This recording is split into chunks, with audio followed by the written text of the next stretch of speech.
ختم نبوات ختم نبوات ختم نبوات ختم نبوات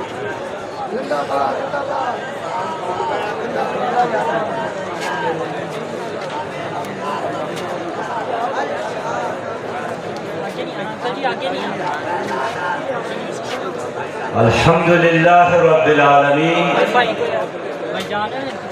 والعاقبة للمتقين والصلاة والسلام على رسوله محمد وآله وأصحابه أجمعين.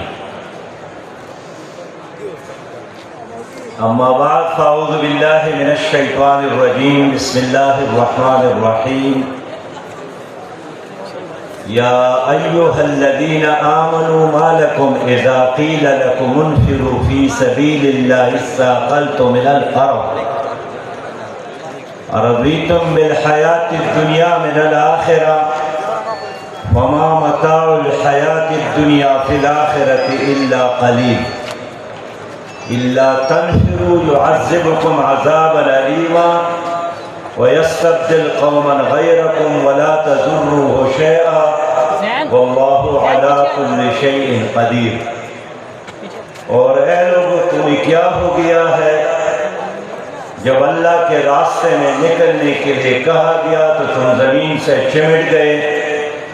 کیا تم نے دنیا کی زندگی کو آخرت کے مقابلے میں پسند کیا ہے؟ اور یہ دنیا کی زندگی آخرت کے مقابلے میں کچھ بھی نہیں.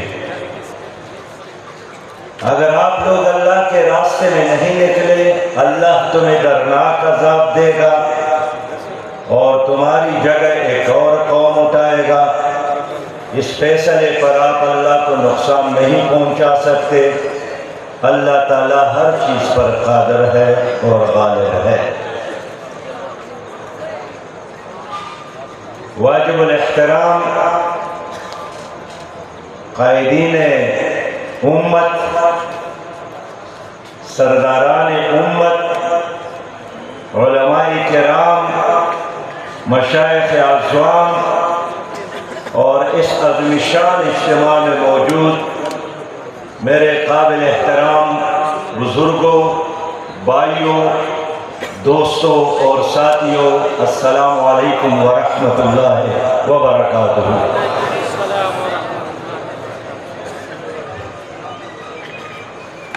میں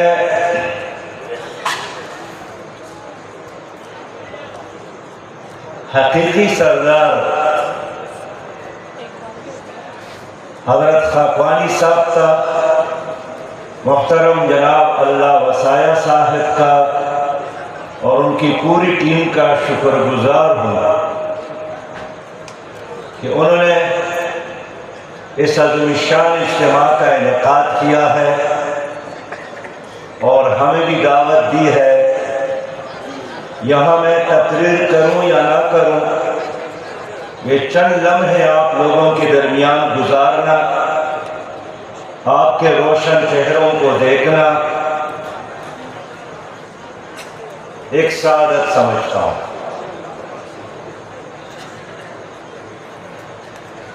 نبی مہربان صلی اللہ علیہ وسلم اس کی نبوت کی گواہی تو قرآن اور حدیث کے علاوہ کائنات کا ہر ذرہ بھی دیتا ہے.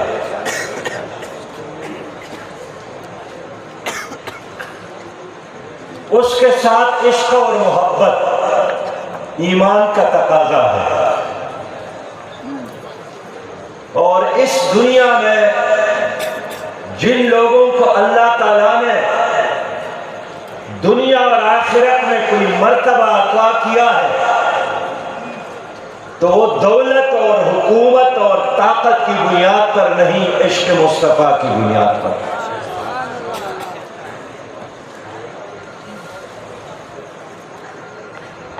حسان بن ثابت رضی اللہ تعالیٰ عنہ شاعر تھے. اس محبت کا اظہار اپنے اشعار میں فرماتے تھے اور یہ انہی کا شعر ہے کہ وہ احسن منک لم ترا قط عینی، وَأَجْمَلُ مِنْكَ لَمْ تَلِدِ النِّسَاءُ، میرے آنکھوں نے آپ سے کوئی زیادہ خوبصورت نہیں دیکھا، اور آپ سے زیادہ خوبصورت ماں نے کسی کو جنا نہیں۔ حضرت عائشہ رضی اللہ تعالیٰ عنہ فرماتی ہے کہ لَنَا شَمْسٌ وَلِلْآفَاقِ شَمْسٌ، میرا بھی ایک سورج ہے اور آسمانوں کا بھی، وَشَمْسِي خَيْرٌ مِّن شَمْسِ السَّمَاءِ، میرا سورج آسمانوں کی سورج سے زیادہ خوبصورت ہے۔ فَإِنَّ الشَّمْسِ تَطْلَعُ بَعْدَ فَجْرٍ، آسمانوں کا سورج فجر کے بعد طلوع ہوتا ہے۔ وَالشَّمْسِ طَالِعٌ بَعْدَ الْعِشَاءِ، اور میرا سورج دن کو بھی چمکتا ہے اور رات کو بھی چمکتا ہے۔ تو یہ واحد سورج ہے جو 1400 سال بعد بھی اسی طرح چمکتا ہے، کسی زمانے کے لیے نہیں، کسی قوم کے لیے نہیں، کسی علاقے کے لیے نہیں، انسانیت کے لیے ہے، کائنات میں موجود ہر ذرے کے لیے ہے۔ ہماری خوش قسمتی ہے کہ اللہ نے ہمیں اس کی امت میں اٹھایا ہے۔ سبحان اللہ۔ میرے محترم بھائیوں، جب اللہ نے فرمایا ہے کہ آپ آخر نبی ہے، پھر کون ہے جو اس کے بعد نبوت کا دعویٰ کرتا ہے، جب اس نے خود فیصلہ کیا ہے کہ لا نبی بعدی ولا امت بعدکم، میرے بعد کوئی نبی نے آنا نہیں، اور آپ کے بارے میں فرمایا کہ آپ کے بعد کوئی امت نہیں ہے۔ قرآن بھی آخری، امت بھی آخری، نبی مہربان صلی اللہ علیہ وسلم بھی آخری۔ لیکن اس دنیا میں دو بڑے فتنے ہیں، ایک فتنہ یہودیت ہے اور ایک فتنہ قادیانیت ہے۔ قادیانیت کے اس پودے کو انگریزوں نے یہاں لگایا تھا، اور یہودیت پہلے سے ایک موجود فتنہ ہے۔ اسلام غالب ہوا تو صحابہ کرام نے مدینہ منورہ سے بھی اس فتنے کا خاتمہ کیا، خیبر سے بھی خاتمہ کیا، اور اسلام کا بول بالا ہوا۔ اور آج اگر فتنہ قادیانیت ہے تو اس فتنے کو ختم کرنے کی ذمہ داری ہماری ہے۔ ان دونوں فتنوں کی سرپرستی امریکہ کر رہا ہے، برطانیہ کر رہا ہے، مالی لحاظ سے بھی، سیاسی لحاظ سے بھی، عسکری لحاظ سے بھی۔ لوگوں، اس لیے میں ایک بار پھر عرض کروں گا کہ ایک عالم دین نے اللہ کے وجود کے بارے میں 99 دلائل جمع کیے، تو ایک کسان کے پاس گئے کہ اللہ کی وجود کے بارے میں میرے ساتھ 99 دلائل موجود ہے، ایک دلیل اگر آپ بھی دے۔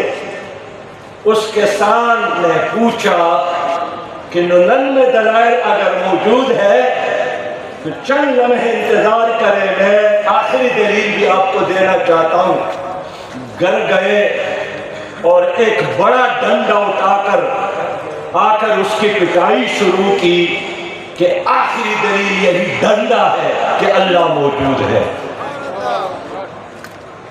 تو آج بھی ان فکروں کے مقابلے کے لیے قوت ضروری ہے۔ قوت نام ہے حکومت کا، قوت نام ہے خلافت کا، قوت نام ہے ریاست کا۔ مجھے افسوس ہے کہ 1973 کے آئین نے قادیانیوں کو غیر مسلم اقلیت تو قرار دیا، لیکن آج بھی اسی طرح اداروں میں موجود ہے، اسی طرح پاکستان میں حساس مقامات پر موجود ہے، ان کا کام اسی طرح جاری ہے۔ گزشتہ دنوں منصورہ میں ایک ڈاکٹر منیر آئے، انہوں نے بتایا کہ میں قادیانی تھا اور قادیانیوں کا مبلغ تھا، باہر کی دنیا میں بھی دورے کرتا تھا، بالآخر اللہ تعالیٰ نے اس کو ہدایت دی، ایمان لایا، اسلام قبول کیا۔ آج میں ان کو یہاں لانے والا تھا لیکن کہیں دور تھا۔ اس نے بتایا کہ میں نے مسلمانوں کے ایک امام کو قادیانی بنایا اور قادیانی ہونے کے باوجود بھی وہ اپنی مسجد میں امامت کرتا رہا۔ کتنے ایسے لوگ ہوں گے جن کو گمراہ کیا گیا، جن کو خریدا گیا، اس لیے کہ اس ملک میں ایسی حکومت نہیں ہے جو ختم نبوت کا پاسبان ہو، جو رسول اللہ کی دشمن کو اپنا دشمن سمجھے، جو اس فتنے کے سرکوبی کرے۔ لہذا ایمان کا تقاضا، عقل کا تقاضا، اس زمانے کا تقاضا یہی ہے کہ ہم پاکستان کو ایک اسلامی حکومت بنا لے۔ اسلامی حکومت کے بغیر یہ فتنہ ختم نہیں ہو سکتا، اس لیے کہ دنیا کے بہت سارے ممالک اس فتنے کے پیچھے کھڑے ہیں، وہ لوگوں کو خرید رہے ہیں، ذرائع ابلاغ کے ذریعے غلط پروپیگنڈا کر رہا ہے، احادیث کے اپنی کتابیں اپنی من کے مطابق قرآن کریم اور ان کے تعبیریں، جہاں بھی کوئی نیا آدمی مسلمان ہو رہا ہو افریقہ اور دوسرے ممالک میں، یہ وہاں پہنچ جاتے ہیں کہ آپ جس اسلام قبول کرتے ہیں وہ اسلام ہمارے ساتھ ہے۔ میرے بہت ہی محترم بھائیوں، اس لیے رسول اللہ صلی اللہ علیہ وسلم نے ہمیں ایک حکومت دی، اس حکومت نے دین کا دفاع کیا۔ جس طرح شاہ صاحب فرما رہے تھے کہ سب سے پہلا اجماعی امت اسی پر ہوا ہے کہ جو نبوت کا دعوے دار ہے اس کے خلاف جہاد کیا جائے، اس پر تو اجماعی امت ہے۔ لہذا اس کو برداشت کرنا، اس کے ساتھ یاری کرنا، ان کو مواقع دینا، ان کو پنپنے دینا، یہ اسلام کے ساتھ بھی غداری ہے، پاکستان کے ساتھ بھی غداری ہے۔ میرے بھائیوں، علماء کرام نے عقیدہ ختم نبوت کی حفاظت کی ہے۔ شاہ صاحب نے ایک لمبی فہرست بھی پیش کی، ان کے کان میں نے عرض کیا کہ اتنے نام آپ نے لیے لیکن ایک نام تو بھول گئے، اور وہ اس عالم کا نام ہے، بلکہ علماء کے نام ہے جن کو پھانسی کی سزا قادیانیت کے مسئلے پر فوجی عدالت نے سنائی تھی۔ اس عالم کا نام سید ابو العلا مودودی رحمت اللہ علیہ ہے، اس عالم کا نام عبدالستار نیازی ہے۔ اس لیے انصاف یہی ہوگا کہ ہم سب کے لیے پھر احترام رکھے، جس نے ایک رتی کام کیا ہے اس کو بھی ہم سلام پیش کرتے ہیں، جس نے بڑا کام کیا ہے اس کو بھی خراج تحسین پیش کرتے ہیں۔ اور میں سلام اس لیے آج پیش کرنا چاہتا ہوں کہ دشمن چاہتا ہے کہ ہم تقسیم ہو، لیکن یہ عالم مجلس ختم نبوت کا کارنامہ ہے۔ دشمن چاہتا ہے بریلوی بن جاؤ، دیوبندی بن جاؤ، اہل حدیث بن جاؤ، لیکن یہ کارنامہ اللہ وسایہ صاحب اور ان کی ٹیم کا ہے کہ انہوں نے جواب دیا ہمیں تقسیم نہیں ہونا، ان هذه امتکم امتا واحدہ، ہم امت واحدہ ہیں، تمہارے مقابلے میں جہاد کریں گے، تمہارے مقابلے میں ایک ہے، تمہارے مقابلے میں ہم قدم ہم آواز ہیں، تمہارے مقابلے میں یہ کام آپ نے کیا، یہ کام آپ نے کیا۔ میں اس پر اللہ سے دعا مانگتا ہوں کہ اللہ رب کریم آپ کو اور توفیق عطا فرمائے۔ میرے بھائیوں، ہمارے پروفیسر نے ہم سے سوال کیا کہ یہ جو سقوط بغداد ہو گیا تھا، جہاں مسلمانوں کے شکست کے بعد ان کے سروں کی مینار بنائے گئے، یہ جو سقوط غرناطہ ہوا جہاں سے 30 لاکھ مسلمانوں کو نکالا گیا اور عورتوں کو ننگا کر کے ان کا جلوس نکالا گیا، یہ جو سقوط خلافت ہوئی 1924 میں، اور اس کے بعد انگریز نے فلسطین پر قبضہ کیا اور یہودیوں نے پھر آ کر وہاں ایک ریاست ان کے بنائے گئی، بنیادی وجہ کیا ہے؟ ہر طالب علم نے ایک ایک وجہ تو بیان کی، لیکن ہماری استاد نے آخر میں کہا کہ اسلحے کی قلت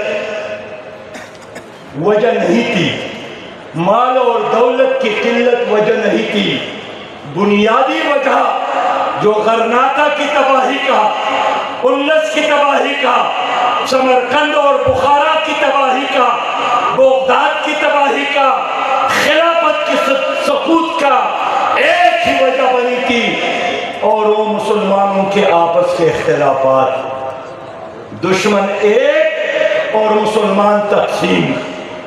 آج بھی ایک ہندو برہمن نے ہمیں چیلنج کیا ہے، 33 کروڑ خداؤں کو ماننے والے ہندو کہتے ہیں ہم تمہارے مقابلے میں ایک ہے، اور ایک خدا کو ماننے والے امت 100 اور ہزاروں فرقوں میں تقسیم ہے۔